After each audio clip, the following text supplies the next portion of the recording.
जब कर्ण ने श्री कृष्ण से पूछा मेरा क्या दोष था, उस पर श्री कृष्ण का जवाब क्या था, आप भी जानकर हैरान रह जाएंगे।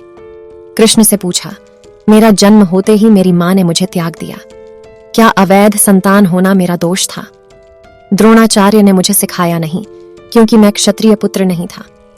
परशुराम जी ने मुझे सिखाया तो सही, परंतु श्राप दे दिया कि जिस वक्त मुझे उस विद्या की सर्वाधिक आवश्यकता होगी, मुझे उसका विस्मरण होगा, क्योंकि उन्हें झांत हो गया कि मैं क्षत्रिय हूं। केवल संयोगवश एक गाय को मेरा बाण लगा और उसके स्वामी ने मुझे श्राप दिया, जबकि मेरा कोई दोष नहीं था।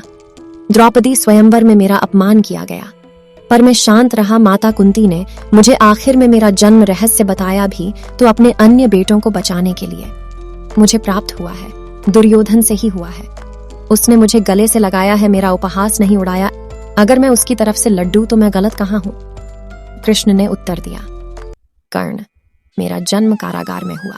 जन्म से पहले ही मृत्यु मेरी प्रतीक्षा में घात लगाई थी। जिस रात मेरा जन्म हुआ उसी रात माता पिता से दूर किया गया। तुम्हारा बचपन खड्ग, रथ, घोड़े, धनुष्य और बाण के बीच उनकी ध्वनि सुन बीता। मुझे ग्वाले की गौशाला मिली, गोबर मिला और खड़ा होकर चल भी पाया, उसके पहले ही कई प्राणघातक हमले झेलने पड़े। कोई सेना नहीं, कोई शिक्षा नहीं, लोगों से ताने ही मिले कि उनकी समस्याओं का कारण मैं हूं। तुम्हारे गुरु जब तुम्हारे शौर्य की तारीफ कर रहे थे, मुझे उस उम्र में कोई शिक्षा भी नहीं मिली थी। जब मैं 16 वर्षों का हुआ तब कहीं जाकर ऋषि सांदीपन के गुरुकुल पहुंचा। तुम अपनी पसंद की कन्या से विवाह कर सके। जिस कन्या से मैंने प्रेम किया वो राधा थी, जो मुझे नहीं मिली, और उनसे विवाह करने पड़े जिन्हें मेरी चाहत थी या जिनको मैंने राक्षसों से बचाया था। मेरे पूरे समाज को यमुना के किनारे से हटाकर एक दूर समुद्र के किनारे बसाना पड़ा, जबकि मुझे यमुना प्यारी है, उन्हें जरासंध से बचाने के लिए। रण से पलायन के कारण मुझे रण छोड़ भी कहा गया। अगर दुर्योधन युद्ध जीतता है तो तुम्हें बहुत श्रेय मिलेगा। धर्मराज, अगर जीतता है तो मुझे क्या मिलेगा? मुझे केवल युद्ध और युद्ध से निर्माण हुई समस्याओं के लिए दोष दिया जाएगा।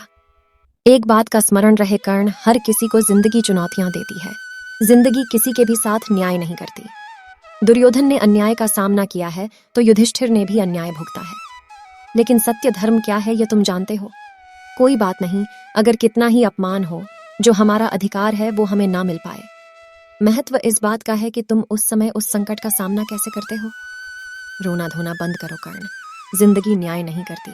इसका मतलब यह नहीं होता कि तुम्हें अधर्म के पथ पर चलने की अनुमति है। हमारा वीडियो अच्छा लगे तो लाइक करें, शेयर करें और सब्सक्राइब करना मत भूलना।